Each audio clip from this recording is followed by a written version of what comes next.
Jean Lacour, journaliste, a assisté au procès des grands criminels de guerre il y a 30 ans, ici. Oh, il s'est tenu ici pour une raison bien simple, c'est que, d'abord, en Allemagne, qui était à l'époque un champ de ruines, il y avait peu d'endroits où on pouvait trouver un palais de justice qui s'était encore debout, où on pouvait réunir à la fois tant de journalistes, tant de dispositifs administratifs et tant de forces nécessaires à la surveillance de ces débats.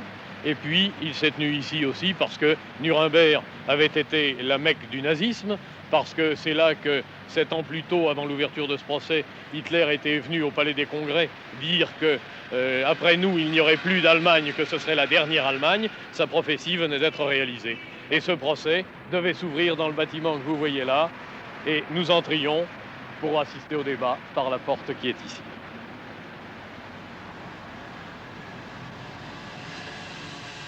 Pour tous ceux, journalistes, avocats, juges, qui entrent par cette porte le 20 novembre 1945, à 9h du matin, commence le plus grand procès de l'histoire, le procès de Nuremberg.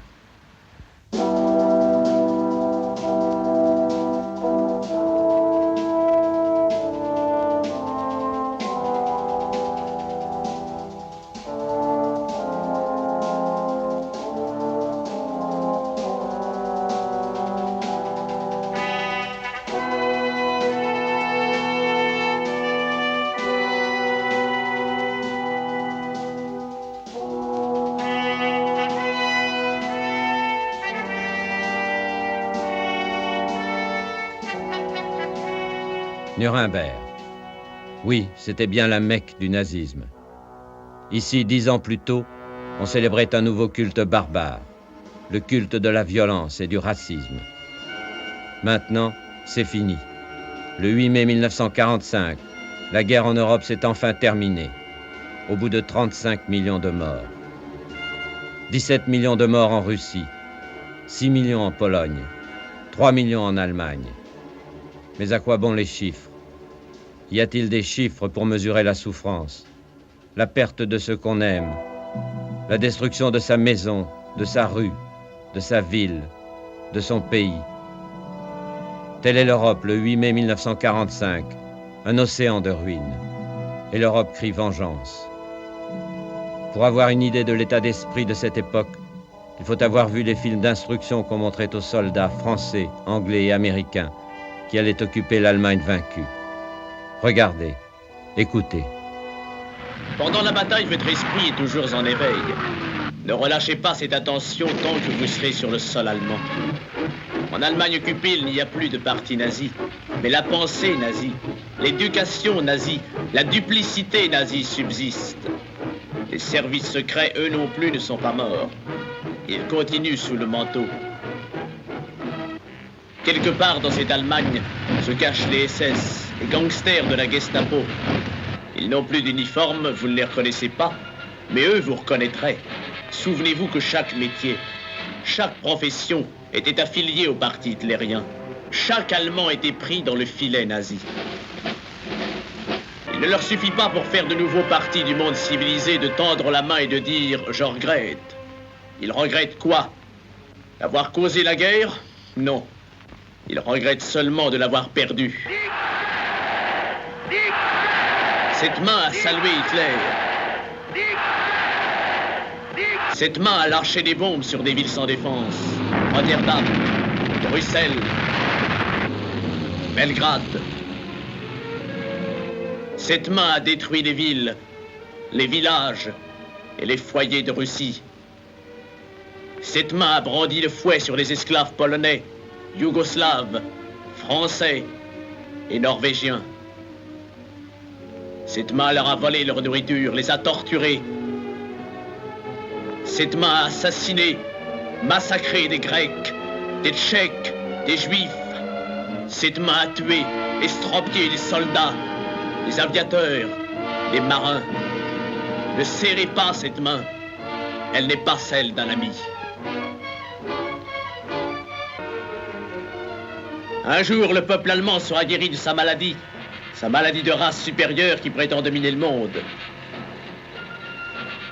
Mais il devra prouver qu'il est bien guéri de son mal sans que puisse subsister la moindre trace avant d'avoir le droit de reprendre une place parmi les nations civilisées.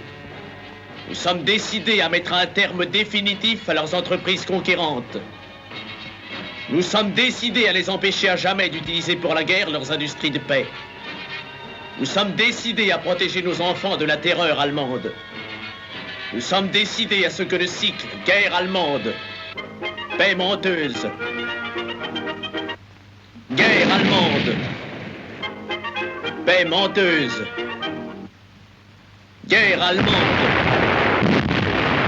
paix menteuse, une fois pour toutes, soit brisée. Telle est votre tâche en Allemagne.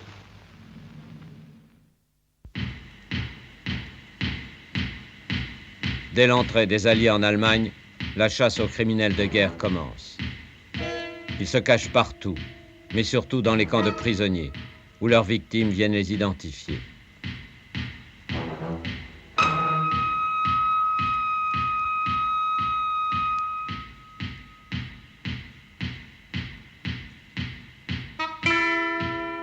Oui, c'est lui. C'est bien lui. Ainsi, plusieurs centaines de milliers de nazis, petits ou grands, sont découverts par les commissions de recherche alliées. Les Russes en jugeront 24 000, les Polonais 16 000, les Allemands de l'Est 12 000, les Tchèques 33 000. Les Français en condamneront 18 700. En Allemagne de l'Ouest, des tribunaux allemands jugeront ces autres Allemands jusqu'en 1966, 86 000.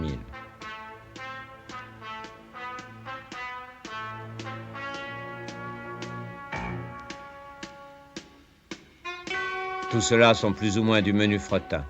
Les gros, eux, sont plus difficiles à trouver. Mais de proche en proche, les Alliés finiront par les découvrir tous, ou presque. Les chefs des camps de concentration, comme Kramer et Heuss. Et enfin les grands dignitaires du parti nazi, comme Seyss-Inquart. Toute l'Allemagne est passée au peigne fin. Pour ceux qui n'ont pas pu fuir en Espagne ou en Amérique du Sud, la seule évasion possible, c'est le suicide. 24 heures après avoir été arrêté, Himmler, le grand chef des SS et de la Gestapo, a avalé une ampoule de cyanure. Dans leur zèle, les Anglais croient même avoir trouvé Adolf Hitler. Non, ce n'est pas lui. Ce n'est qu'un sosie. Hitler, lui, est bien mort, à Berlin. Quant au numéro 2 du Grand Reich allemand, le maréchal Göring, qui s'est réfugié en Autriche, il se présente spontanément aux autorités américaines. Il s'imagine encore qu'il représente l'Allemagne et que les Alliés vont traiter avec lui. Il va vite déchanter. Quand les Américains le désarment et le font prisonnier, il est médusé. Il ne comprend pas ce qui lui arrive.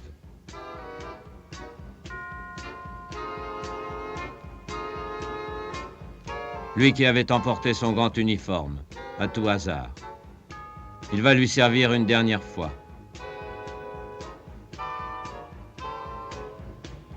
Présenté à la presse américaine, le maréchal continue à plastronner. « Savez-vous que vous êtes sur la liste des criminels de guerre ?» lui demande-t-on. Moi, première nouvelle. Je ne vois vraiment pas pourquoi. Il va le savoir bientôt. En effet, Göring va rejoindre à la prison de Nuremberg, en zone américaine d'occupation, 20 autres grands dignitaires nazis qui attendent d'être jugés. Car dès novembre 1943, en pleine guerre, 17 pays alliés ont décidé que les nazis paieraient pour leurs crimes et que leurs dirigeants seraient jugés en commun par les 4 grandes puissances. Le procès devait avoir lieu à Berlin, mais les Américains, qui sont les seuls après la guerre à en avoir les moyens, ont pris l'affaire en main. Ce sont eux qui ont la garde des accusés.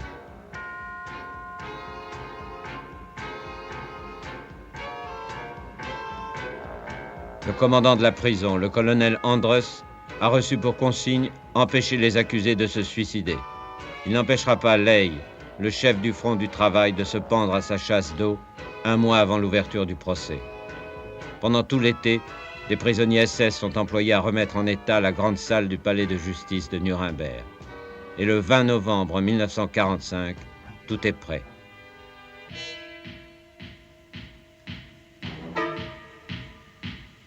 À 9h30 du matin, les procureurs anglais, français, américains et russes, les avocats allemands, la presse du monde entier attendent le grand moment.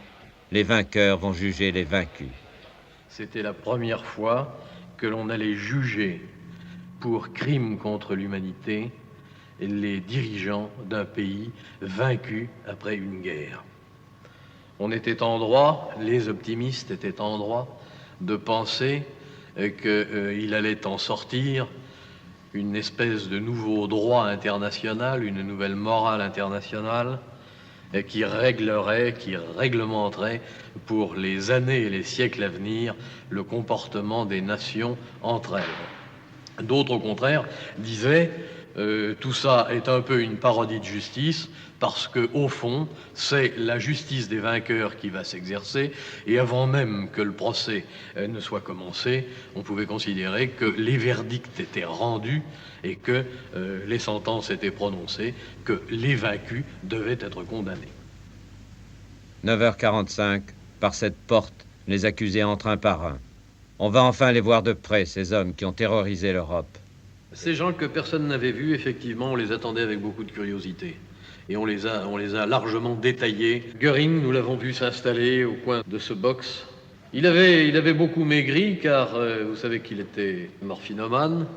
Et depuis le temps qu'il avait été mis en prison, on lui avait fait subir une cure de désintoxication.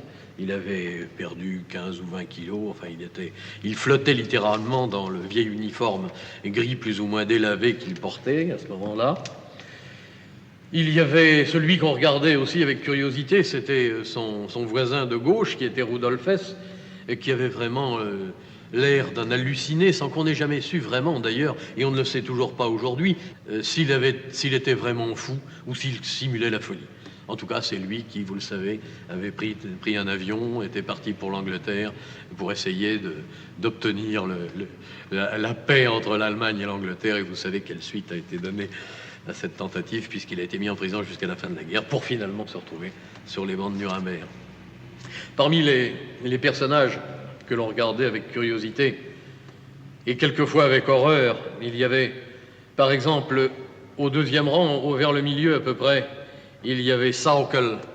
C'est un nom qu'on a sans doute oublié, que beaucoup ont oublié. C'était celui qui avait la haute main sur tous les travailleurs européens que Hitler avait envoyé en Allemagne pour travailler à la défense du Reich grand allemand.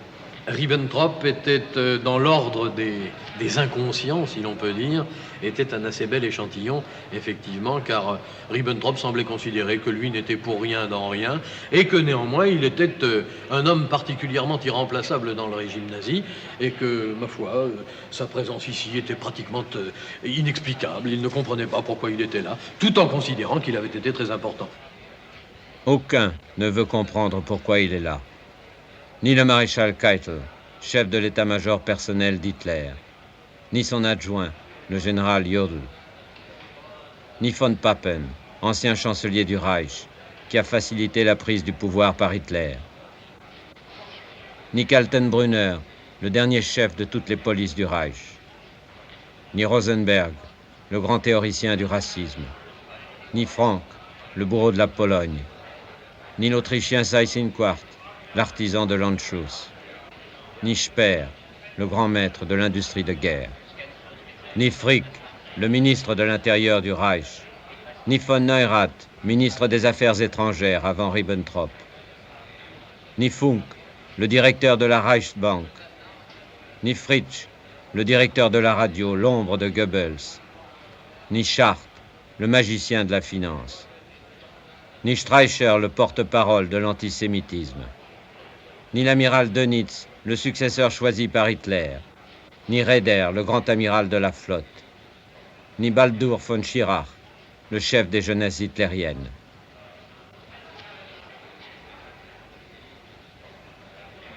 Était-il vraiment sincère? N'avait-il aucun remords? L'un d'entre eux, qui a échappé au châtiment suprême, a accepté de revenir ici, dans la salle du tribunal, 30 ans après. Albert Speer.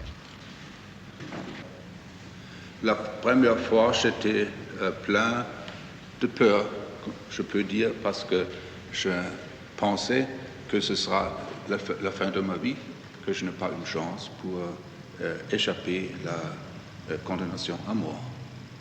Et vous vous êtes assis ici? Oui, j'étais assis à peu près ici.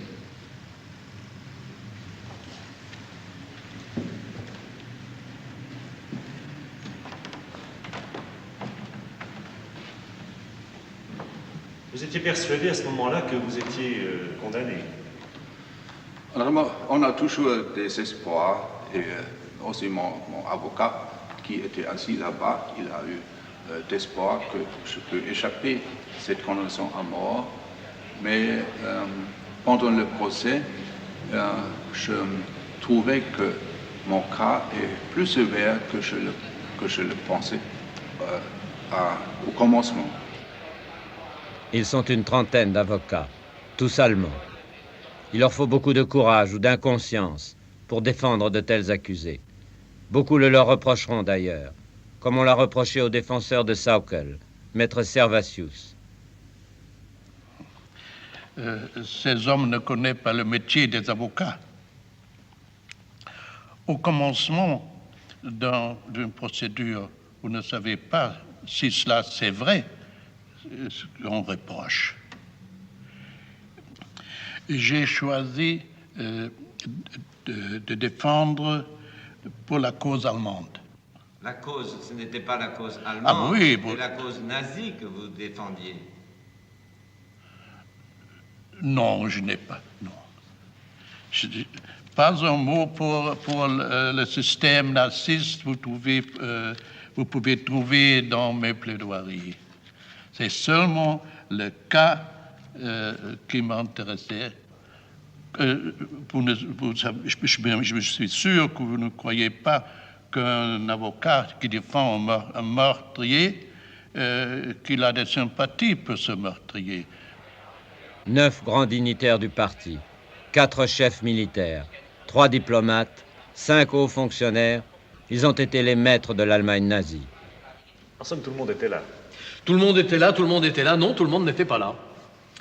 Tout le monde n'était pas là. Il y avait des absents. Il y avait un absent particulièrement de marque, qui était naturellement Himmler. Mais vous savez qu'Himmler, après avoir été capturé par les Alliés à Lunebourg, s'était suicidé. Il y avait bien sûr Goebbels, qui était mort dans le bunker, qui s'était suicidé avec sa femme, avec ses enfants, dans le bunker de la chancellerie du Reich à Berlin, aux côtés de Hitler. Et puis, il y avait encore Ley, qui devait participer, qui devait être dans ce box, et qui finalement s'était suicidé dans cette même prison de Nuremberg, ici.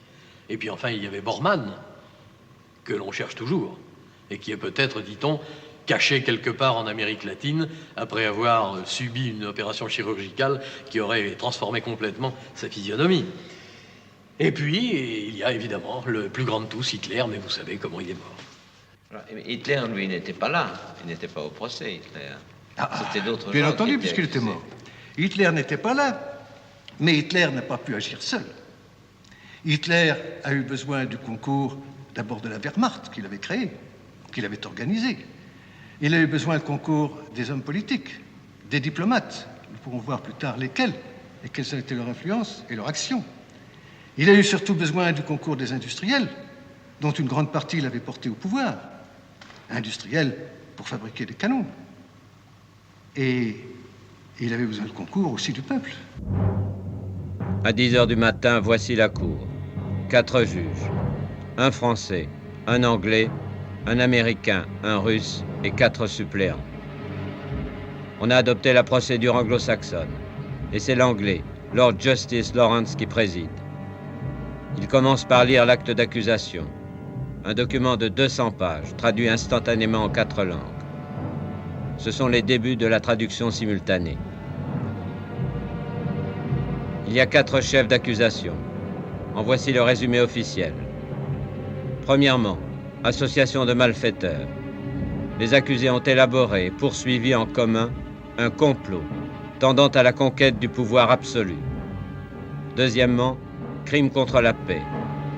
Les accusés ont dans 64 cas violé 34 traités internationaux, pris l'initiative de plusieurs guerres d'agression et déchaîné un conflit mondial. Troisièmement, crime de guerre.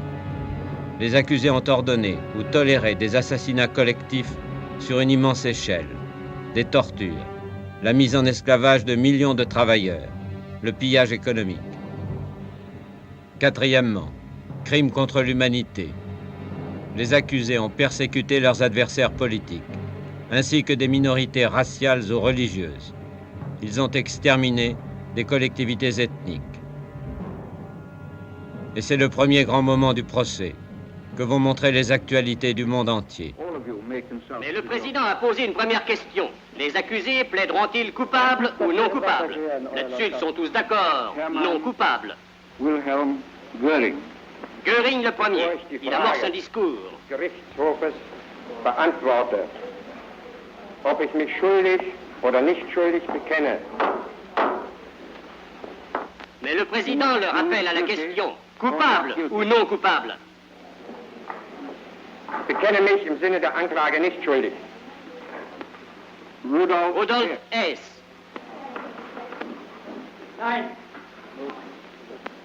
Ribbentrop. Bekenne mich im Sinne der Anklage für nicht schuldig. Keitel. Ich bekenne mich nicht schuldig. Von Papen. Ich bekenne mich keinesfalls schuldig. Non, en aucun cas. Pas du tout. En aucune façon. Ils plaident tous non coupables.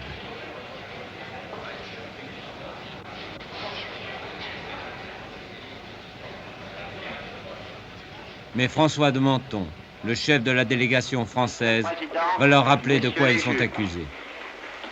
La conscience des peuples, hier asservis et torturés dans leur âme et dans leur chair, vous demande de juger et de condamner la plus monstrueuse entreprise de domination et de barbarie de tous les temps.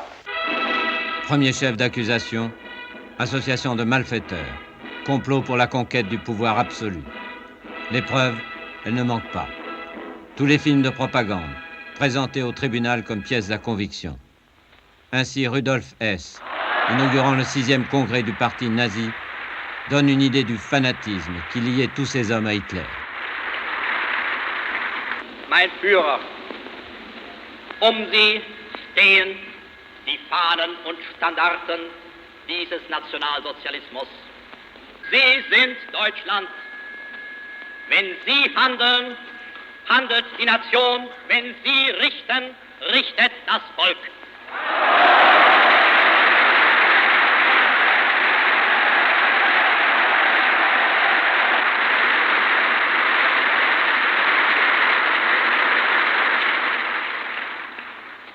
Unser Dank ist das Gelöbnis, in guten und in bösen Tagen zu Ihnen zu stehen, komme was da wolle.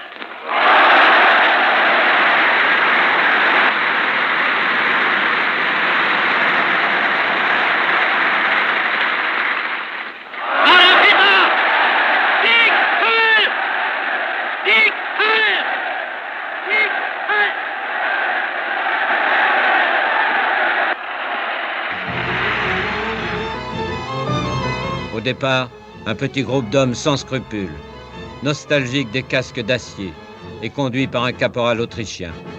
À force de terreur et à coups de slogans démagogiques, ils avaient fait main basse sur l'Allemagne. Leur Bible, c'était Mein Kampf. Hitler y avait écrit noir sur blanc « Nous sommes la race des seigneurs et nous dominerons le monde pour 1000 ans ».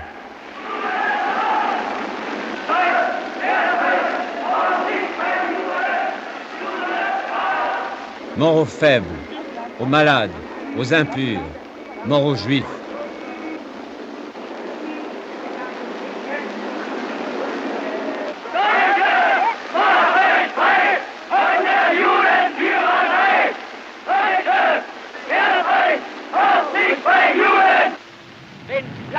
Vive la haine, vive la force.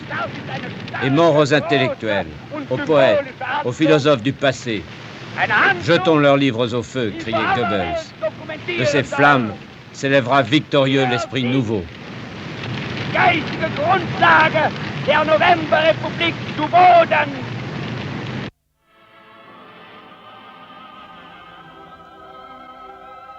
Sans uniforme, ils n'étaient plus qu'eux-mêmes, des aventuriers qui se donnaient des airs de petits bourgeois respectables. Albert Speer se souvient-il pendant son procès de ces jours heureux où Hitler le recevait comme un fils dans son chalet de Berchtesgaden?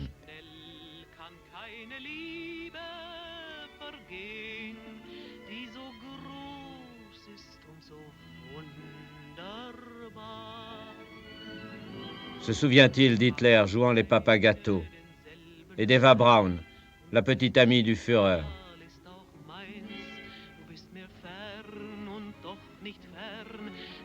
Se souvient-il d'Himmler plaisantant avec ses SS et des hommes de Bormann, le chien de garde d'Hitler? Et Ribbentrop, représentant en Champagne devenu ministre des Affaires étrangères, se souvient-il des petits fours de Berchtesgaden?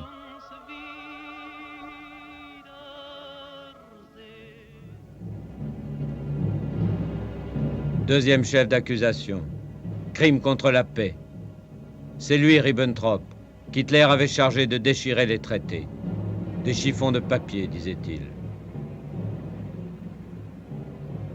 Pendant 2 mois, le tribunal refait cartes à l'appui l'historique de cette longue suite de coups de force, d'annexion, d'agression contre des pays neutres, l'Autriche, la Tchécoslovaquie, la Pologne, la Norvège, le Danemark, la Hollande, la Belgique. Où est le crime, répondent les accusés. La guerre, c'est la guerre. Pour eux, ils avaient pris la position que l'on avait beaucoup en Allemagne, c'est-à-dire que la guerre est une entreprise quelconque.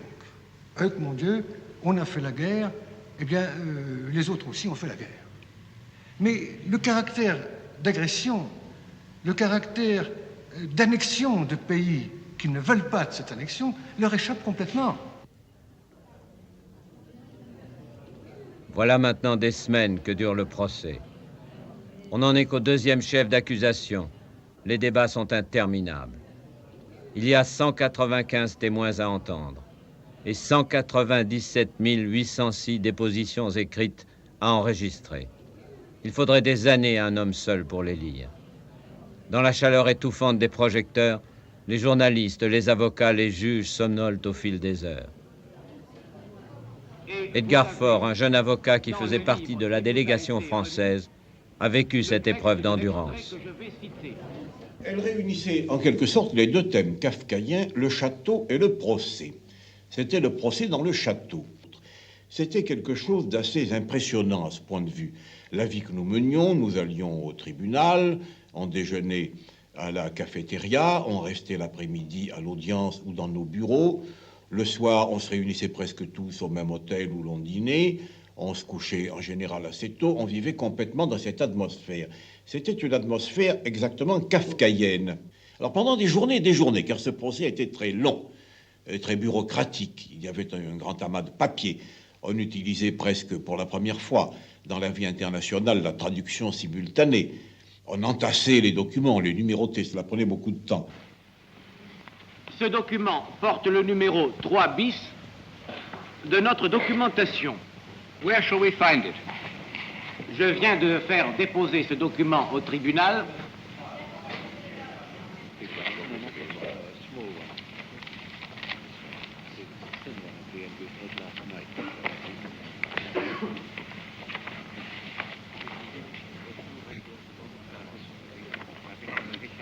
Yeah, very well. One moment. It's last.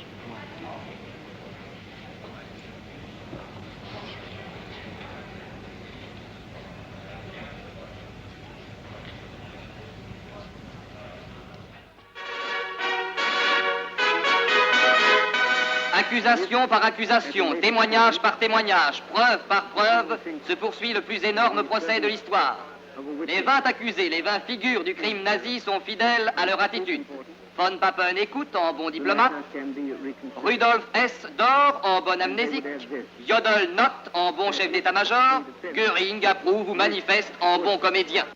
Il faut dire d'ailleurs que la procédure anglo-saxonne, très différente de la procédure française, fait que l'inculpé, l'accusé, participe peu au procès. Dans la procédure française de la cour d'assises, nous avons l'habitude de voir l'accusé se dresser, répondre, invectiver, pleurer, etc. Mais là, l'accusé ne participe pas à son propre procès, il ne dit rien. De temps en temps, cependant, il y a un coup de théâtre. Comme le jour où Rudolf Hess, se réveillant de sa torpeur, se décide à parler. Devant la cour réunie à huis clos, son avocat était en train d'expliquer depuis 1h30 que son client amnésique ne pouvait pas être tenu pour responsable. Quand Hess se lève tout à coup et déclare à la stupéfaction générale « À partir de cet instant, ma mémoire est de nouveau à ma disposition. » Die Gründe für das Vortäuschen von Gedächtnisverlust sind taktischer Art. J'ai simulé l'amnésie pour des raisons tactiques. Je demande à être tenu pour entièrement responsable de tout ce que j'ai fait, de tout ce que j'ai signé. Fou, pas fou, allez savoir. Au moment où il affirme qu'il n'est pas fou, il commet la plus grande folie de sa vie.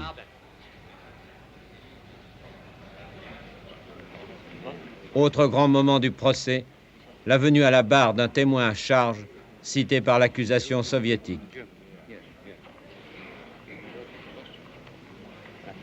Le maréchal Paulus, l'ancien chef de la 6e armée allemande, le vaincu de Stalingrad, fait prisonnier par les Russes. Pour tous les soviétiques, le symbole de la défaite allemande. I swear by God. Ich schwöre bei Gott. The Almighty and Omniscient. Dem Allmächtigen und Allwissenden. That I will speak the pure truth. Dass ich die reine Wahrheit sage. Un journaliste soviétique est revenu s'asseoir au banc de la presse, d'où il a assisté à cette arrivée qui a fait sensation. Daniel Kraminov. Он появился настолько неожиданно для подсудимых, что даже Геринг откинулся назад. Откуда появился? Правда, он был в штатском синем костюме, очень худой. И самое замечательное то, что он человек их круга, близкий к верховному командованию, один из помощников Кейтеля, человек, который принимал участие в разработке плана «Барбаросса», то есть плана нападения на Советский Союз, он начал разоблачать их. И это было настолько поразительно, что все сконцентрировали внимание на нем.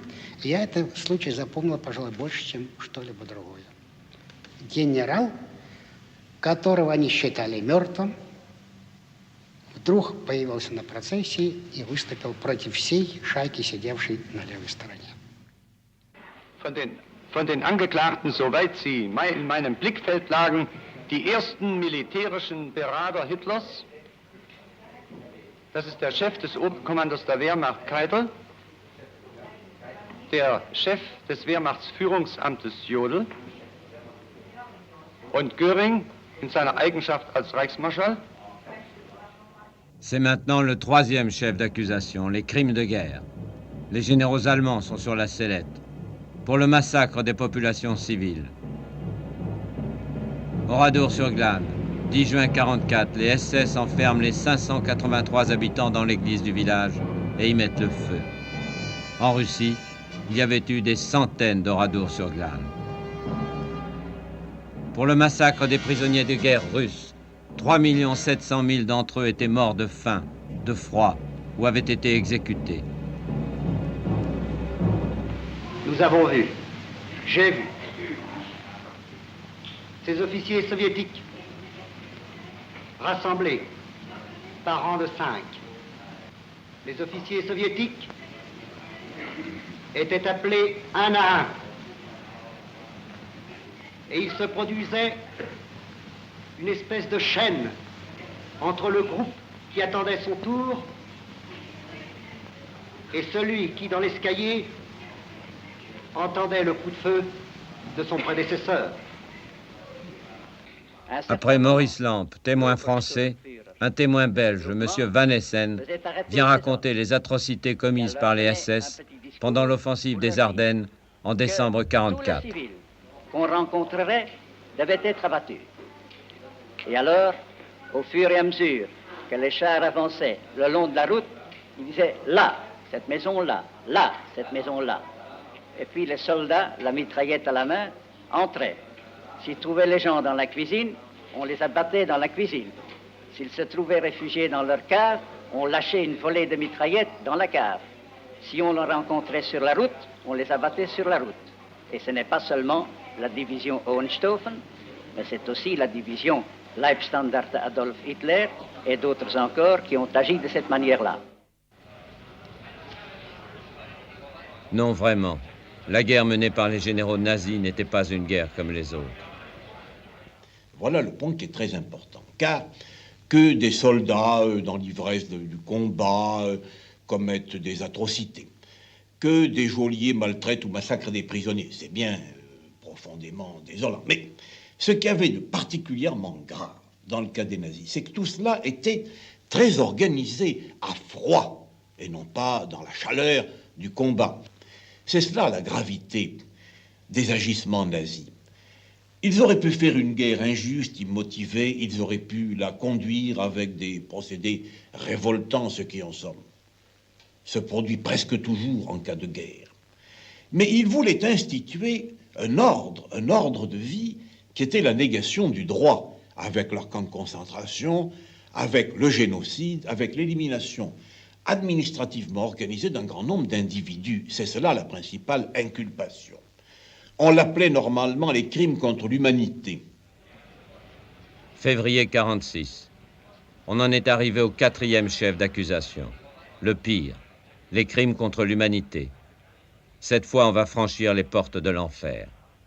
Comme pièce à conviction, les juges ordonnent la projection dans la salle du tribunal de films si incroyables qu'ils sont accompagnés d'un certificat signé des 2 chefs du service cinématographique de l'armée américaine, les réalisateurs John Ford et George Stevens.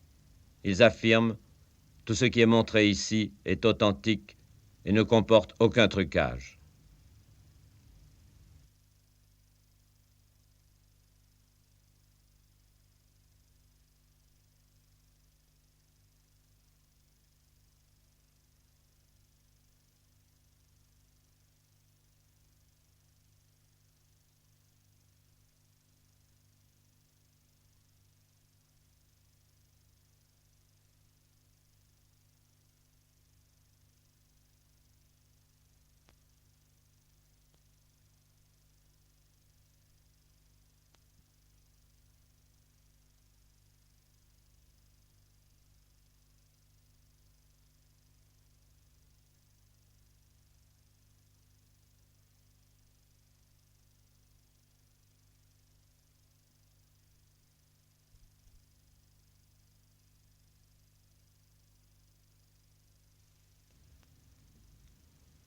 Entre 1933 et 1945, 12 millions d'hommes, de femmes et d'enfants ont été déportés.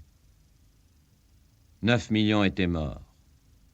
Pour 6 millions d'entre eux, leur seul crime était d'être juifs.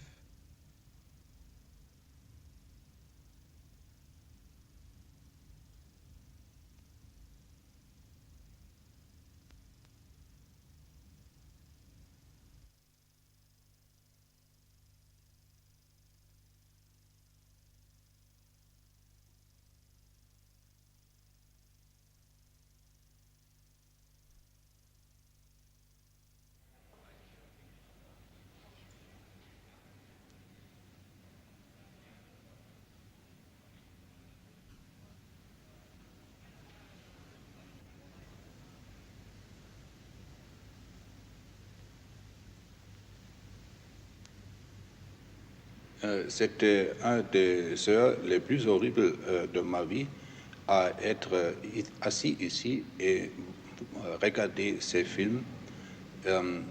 J'étais choqué et quand j'étais retourné dans ma cellule, je me versais au lit et je voulais oublier tout et n'être plus dans ce monde. Vous ne saviez pas que cela existait?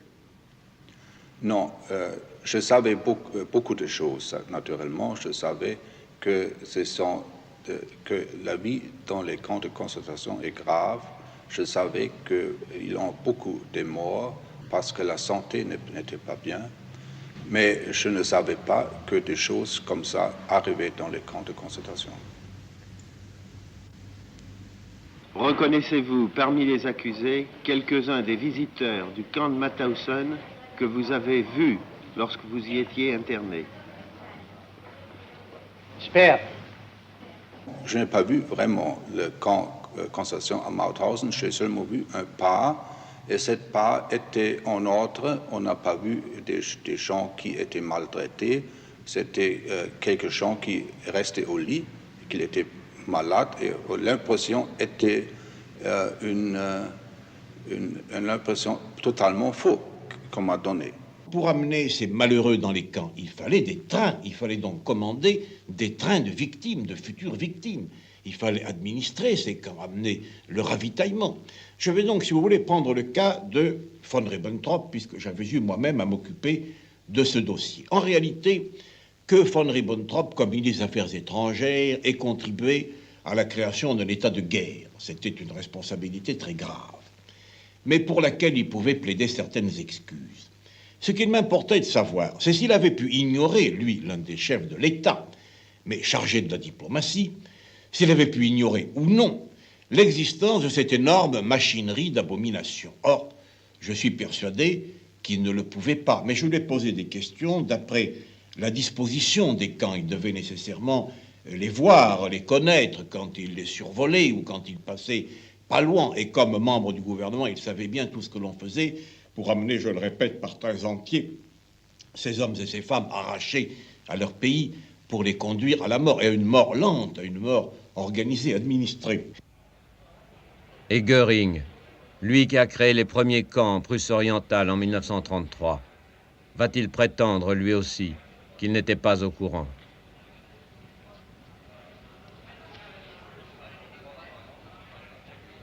Ich habe mich die Konzentrationslager persönlich bis Frühjahr 34 bekümmert.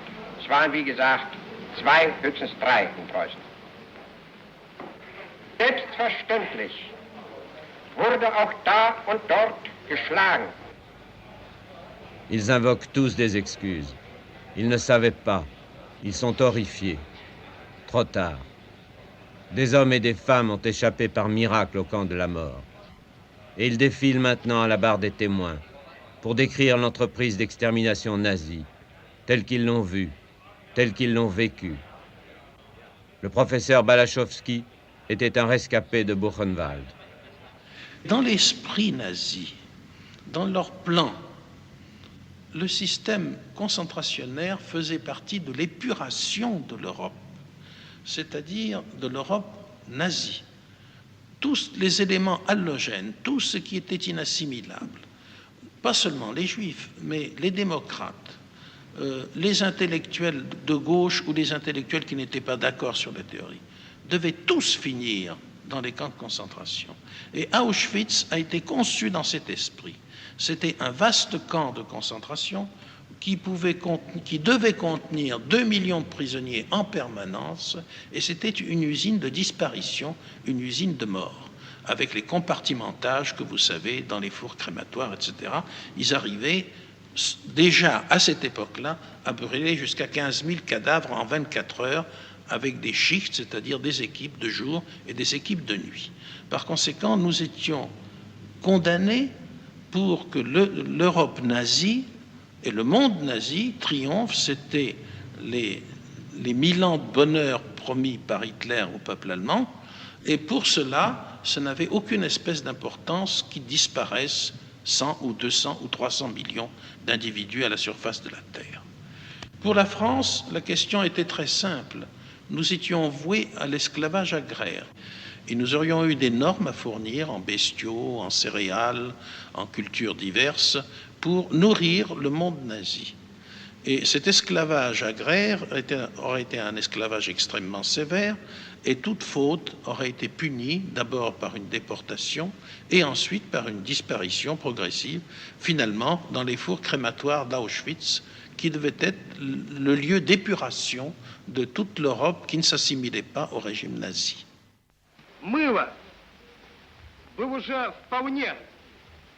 Les déportés étaient considérés comme du bétail, explique le procureur russe. L'Institut de Danzig utilisait la graisse humaine pour faire du savon. On y avait même procédé à des essais de tannage de peau humaine pour en faire du cuir sur une échelle industrielle. Déjà, les gardiens des camps confectionnaient des abat-jours avec la peau des déportés, des porte-crayons avec des os humains, et ils s'amusaient à réduire des têtes.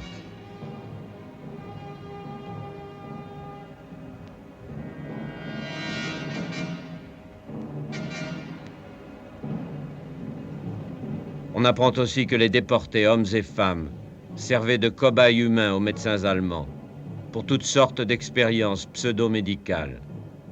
Ils leur inoculaient le typhus, ils les castraient, ils taillaient dans leur chair à vif. Le professeur Balachowski, affecté à l'infirmerie de Buchenwald, avait vu tout cela. Les nazis utilisaient principalement pour ces expériences des Russes, qui avaient une résistance physique plus grande et qui étaient mis au bloc 46 préalablement pendant une période variable pour qu'ils se reconstituent convenablement. S'ils étaient trop amaigris ou trop faibles, on les nourrissait avec des œufs, du beurre, du lait, etc., de façon à ce qu'ils puissent résister convenablement à ces expériences. Ces expériences consistaient alors à couper un certain nombre de centimètres carrés de peau dans la partie du dos, et mettre à vif par conséquent toute cette partie écorchée, et les soigner par différents procédés, soit physiques, soit chimiques, soit par des radiations, soit par des pommades, soit par différents procédés livrés par l'industrie allemande. Par conséquent, l'industrie allemande qui était au courant était directement intéressée à ce type d'expérience. Ces plaies cicatrisaient plus ou moins vite suivant le remède qu'on donnait pour cette cicatrisation. Et on en tirait par conséquent des conclusions de façon à diffuser des produits de ce genre dans la population qui était brûlée par les bombes au phosphore. Mais irrémédiablement, tous les hommes cobayes pour ces expériences étaient exterminés à la fin de ces expériences. Alors cette extermination se faisait tous les matins au bloc 61 à la piqûre. C'est-à-dire, il y avait sur une table un nombre considérable de seringues, jusqu'à 100 seringues, remplies de solutions de phénol concentré avec une grande aiguille, et on faisait une piqûre intracardiaque. Le type était pris par les bras, il était conduit devant l'infirmier qui lui injectait en plein cœur, avec une dextérité extraordinaire d'ailleurs, la solution intracardiaque qui était absolument foudroyante. Immédiatement après, les chariots pleins de cadavres étaient portés au crématoire. Une militante communiste, Marie-Claude Vaillant-Couturier, internée au camp de Ravensbrück, puis à Auschwitz, vient à son tour raconter le calvaire des femmes. En quoi a consisté l'un des appels du début du mois de février? Il y a eu le 5 février ce qu'on appelait un appel général. De quelle année? 1943. À 3h30, tout le camp a été... Le matin? Oui. Le matin. Tout le camp a été réveillé et envoyé dans la plaine, alors que d'habitude, l'appel se faisait à 3h30, mais à l'intérieur du camp. Nous sommes restés dans cette plaine devant le camp jusqu'à 5h du soir, sous la neige, sans recevoir de nourriture. Puis, lorsque le signal a été donné, nous devions passer la porte une à une et on donnait un coup de gourdin dans le dos à chaque détenue en passant pour la faire courir. Celles qui ne pouvaient pas courir, soit parce qu'elles étaient trop vieilles ou trop malades, étaient happées par un crochet et conduites au bloc 25, le bloc d'attente pour les gaz. nous avons transporté dans la cour du bloc 25 les mortes et les mourantes sans faire de distinction. Elles sont restées entassées ainsi. À la fin de sa déposition, au lieu de ressortir par la porte des témoins qui se trouve derrière elle, Marie-Claude Vaillant-Couturier s'avance d'un pas décidé vers les accusés. Il y a un moment de stupeur. Elle se plante devant eux et les regarde droit dans les yeux. Ça me paraissait presque irréel. Et puis en même temps, une des choses qui avait fait que nous avions essayé chacune d'entre nous et chacun d'entre nous de tenir au maximum, c'était l'idée, il n'est pas possible que nous mourions tous comme des rats et que nous soyons le témoin de choses aussi atroces et que le monde l'ignore. Alors, je me disais, nous vivions avec l'idée, il faut que quelqu'un sorte vivant d'ici, il faut que ça se sache. Il faut que le monde le sache, ce que c'était que le nazisme et jusqu'où il a pu aller. Et le tribunal de Nuremberg, c'était l'occasion suprême de le dire au monde. Je crois que quand vous êtes passé devant les accusés, ils ont eu peur que vous ne fassiez un esclandre ou quelque chose. Non, je sais que, parce que je l'ai su par les journalistes, qu'il y avait eu une certaine émotion parce que je suis passé très très lentement et qu'ils ont eu peur, effectivement, que je fasse un esclandre, mais telle n'était pas du tout mon intention. Je voulais simplement les regarder, voir de près comment pouvaient être des hommes capables d'avoir accompli de tels crimes.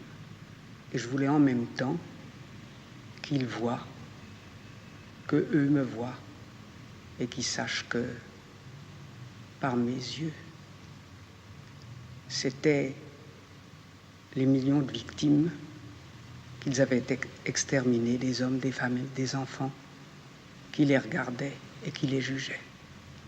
C'est ça que je voulais. C'est pour ça que je suis passé lentement. Alors commencent les réquisitoires. Les 4 délégations réclament la peine de mort, comme le fait le procureur Dubost au nom de la France. Il faut frapper fort, sans pitié, que votre sentence soit juste, cela suffit. Certes, les culpabilités sont nuancées. S'ensuit-il que les peines doivent être elles-mêmes nuancées? Si le moins coupable, comme nous le pensons, mérite déjà la mort. Demain, ce procès international terminé, ces principaux criminels de guerre condamnés, nous rentrerons dans nos pays, et là, devant nos propres tribunaux, nous aurons peut-être à poursuivre ceux qui ont seulement exécuté les ordres de l'État national-socialiste, ceux qui ne furent que des bourreaux. Comment pourrions-nous alors réclamer la mort contre un autre Kramer, contre un autre Heuss, contre ces chefs de camp qui ont sur la conscience des millions d'êtres humains exécutés par ordre, si nous hésitions aujourd'hui à requérir le châtiment suprême contre ceux qui furent les moteurs de l'État criminel, de l'État qui donna les ordres. Au surplus, le sort de ces hommes dépend entièrement de votre conscience. Voici qu'il nous échappe. Notre tâche est achevée. C'est à vous d'entendre maintenant dans les silences de vos délibérés le sang des innocents qui réclament justice.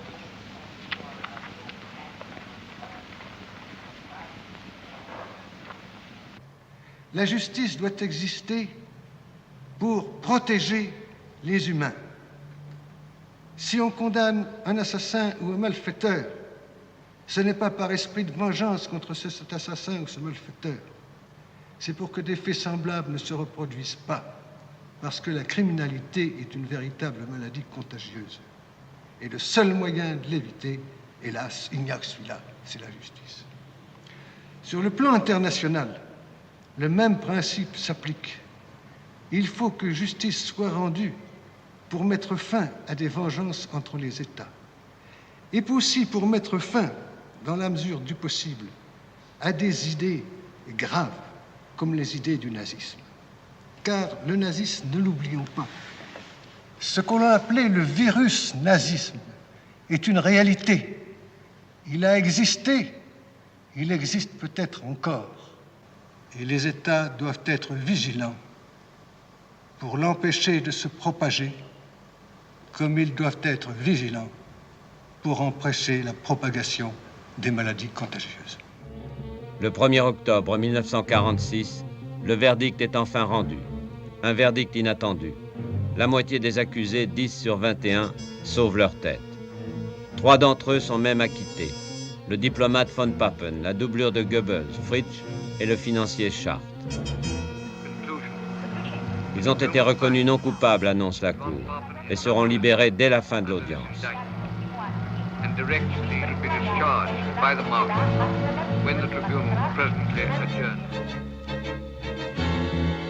Au banc des accusés, c'est la surprise, et on se presse autour d'eux pour les féliciter.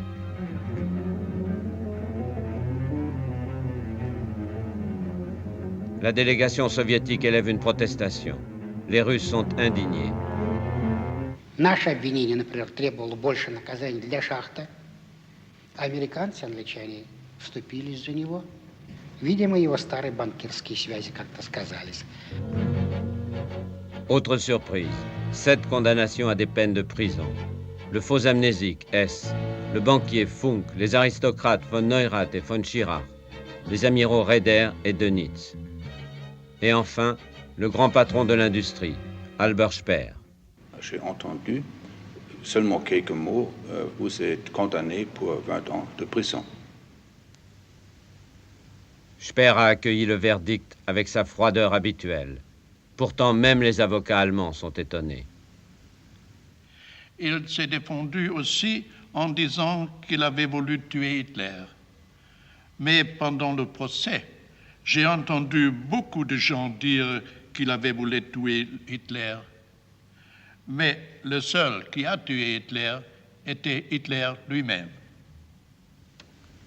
Les Russes accusent le procureur américain Jackson d'avoir ménagé Speer volontairement. Oui, un peu parce que Jackson, dans son dernier discours, il évitait à me reprocher beaucoup. Mais c'était pas partagé par les procureurs russes qui m'attaquaient le plus souvent de tous les accusés. Alors c'était déjà une différence entre les Russes et les Américains. Je considère que pour des raisons d'intérêt de classe, on n'a pas été au bout de ce procès. C'est pour ça que ceux qui ont le plus profité, qui ont fait des fortunes monstrueuses avec le travail, la vie de millions d'esclaves, s'en sont tirés et ils peuvent jouir tranquillement de leur fortune pour que d'autres puissent continuer après eux. Ça, c'est ce que je pensais à l'époque et que je pense toujours.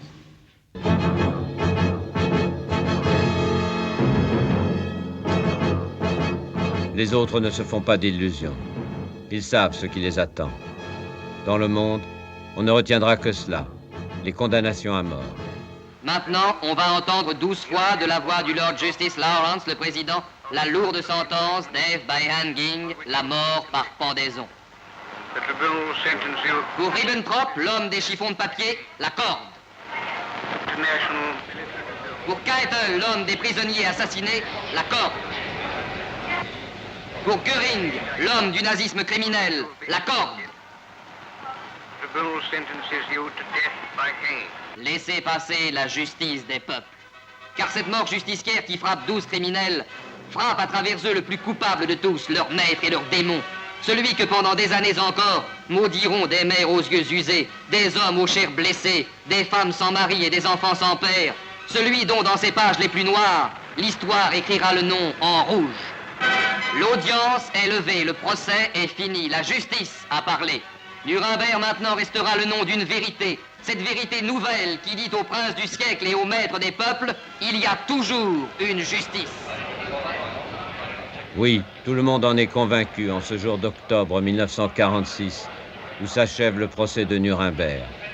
Désormais, à côté de la justice des hommes, il y aura une justice des peuples. Le procès a duré 9 mois. Le compte-rendu de ces débats remplit 43 gros volumes. 43 volumes qui condamnent à jamais la guerre, la torture, le racisme, le génocide. Mais qui les consultera jamais? Nuremberg n'a pas empêché la guerre, la torture, le racisme, le génocide de continuer à travers le monde. Alors, à quoi aura servi le plus grand procès de l'histoire? Je crois qu'il en restera quelque chose comme progrès de la conscience internationale. Je ne sais pas si individuellement un chef d'État sera détourné de telle ou telle agression parce qu'il pensera tout d'un coup au procès de Nuremberg. Mais je pense qu'il est important qu'il s'éveille dans la conscience internationale l'idée que l'action d'un homme d'État n'est pas, en tant que telle, accompagnée de l'immunité et de l'impunité. Ça me paraît quand même un progrès que cette notion de guerre d'agression soit condamnée, même si je trouve que ça n'a pas été aussi loin que ça aurait dû aller. Parce que ce qui me paraît l'essentiel, c'est quand même l'avenir, c'est-à-dire d'essayer de sauver la paix. C'est pour ça que je considère que le fait que des futurs criminels de guerre puissent savoir qu'ils seront jugés comme tels me paraît un progrès de l'humanité. De même, la notion de crime contre l'humanité, c'est une notion nouvelle. Les nazis n'ont pas inventé la torture, les massacres, même l'extermination de peuples. Ça s'est fait à travers l'histoire, mais ça s'est fait avec bonne conscience. Le fait que ce soit maintenant considéré que les chambres à gaz, que le mot génocide existe et soit employé, ça me paraît un progrès, même si les droits de l'homme ne sont pas encore respectés partout comme ils le devraient. La notion même de Déclaration universelle des droits de l'homme, la notion de crime contre l'humanité, me semble un progrès et un point d'appui pour faire avancer la conscience des hommes et qu'ils deviennent inconcevables qu'on puisse régler des problèmes en tuant des millions d'hommes, de femmes et d'enfants, comme ça s'est passé. Dans le couloir de la mort de la prison de Nuremberg, les 11 condamnés attendent maintenant leur exécution. Le 12e Bormann est toujours en fuite. Un journaliste français, Louis Desroches, va les voir pour la dernière fois. Dans cette nuit des exécutions du 15 au 16 octobre 1946, 8 journalistes, parmi lesquels je me trouvais, il s'agissait de 2 journalistes français, 2 américains, 2 soviétiques et 2 anglais. Ces 8 journalistes ont été autorisés à titre tout à fait exceptionnel, car ils représentaient la presse mondiale dans sa totalité. Nous avons été autorisés donc à parcourir ce qu'on appelle le couloir de la mort.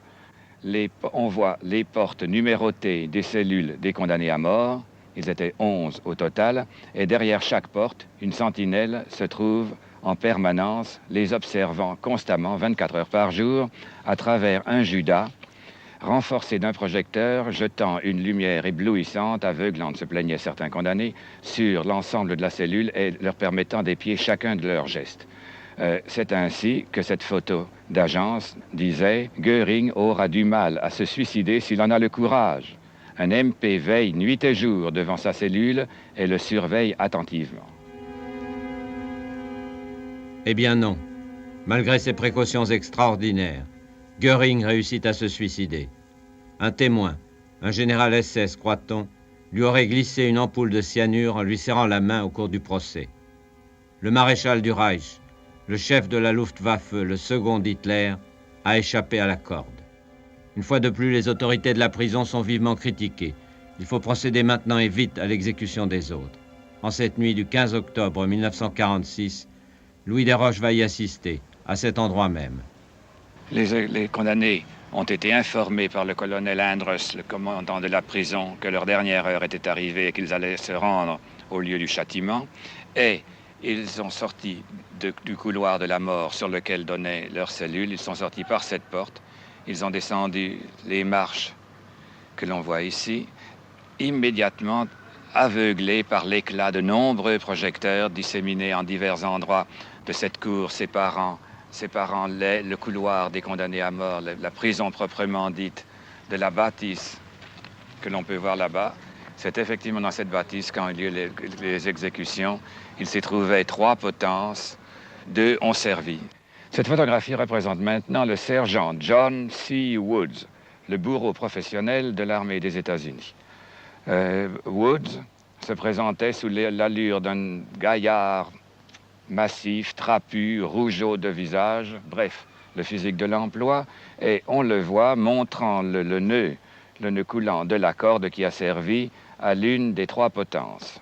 L'ironie du sort a voulu qu'en essayant, après la guerre, une chaise électrique, le malheureux Woods s'électrocute et finisse ainsi de la façon dont plusieurs de ses administrés étaient passés de vie à trépas. Qu'est-ce que vous avez vu? J'ai assisté aux pendaisons qui ont commencé exactement à 1h11 du matin. Le premier condamné étant von Ribbentrop, et je resterai toujours frappé par l'impression que de vieil aveugle chancelant, au pas incertain. Ribbentrop, autant il avait été altier, hautain au moment de l'apogée du Reich et à certaines phases de son procès, autant Ribbentrop était accablé, autant Ribbentrop semblait consterné, écrasé par l'approche du châtiment qui allait fondre sur lui. Puis, il fait un dernier pas en direction du bourreau qui passait d'abord le capuchon sur le visage du condamné à mort, puis passait le nœud coulant. Et immédiatement, il actionnait un levier. Le levier ouvrait la trappe et dans le choc du bois et du métal, la trappe s'entrouvrait. Le condamné disparaissait immédiatement dans le trou. Un aide, un infirmier et un médecin étaient là pour recueillir le dernier soupir des condamnés qui étaient d'ailleurs morts au moment même où le nœud coulant, en se tendant, brisait la colonne vertébrale et écrasait la moelle épinière. Ils sont tous morts de cette manière et instantanément. Dans l'ordre, Ribbentrop, le ministre des Affaires étrangères d'Hitler. Keitel, le chef d'état-major des armées d'Hitler. Kaltenbrunner, le chef de la police d'Hitler. Rosenberg, le théoricien d'Hitler. Frank, l'homme de main d'Hitler. Frick, le ministre de l'Intérieur d'Hitler. Streicher, le chantre d'Hitler. Saukel, le négrier d'Hitler. Jodl, le chef de l'état-major personnel d'Hitler. Et Seyss-Inquart, le complice d'Hitler. Immédiatement après l'exécution, les 11 cercueils sont chargés à bord de 3 camions militaires américains et transportés au camp de concentration de Dachau. Les autorités alliées ont décidé de brûler les corps et de disperser leurs cendres. Le four crématoire de Dachau va servir, pour la dernière fois,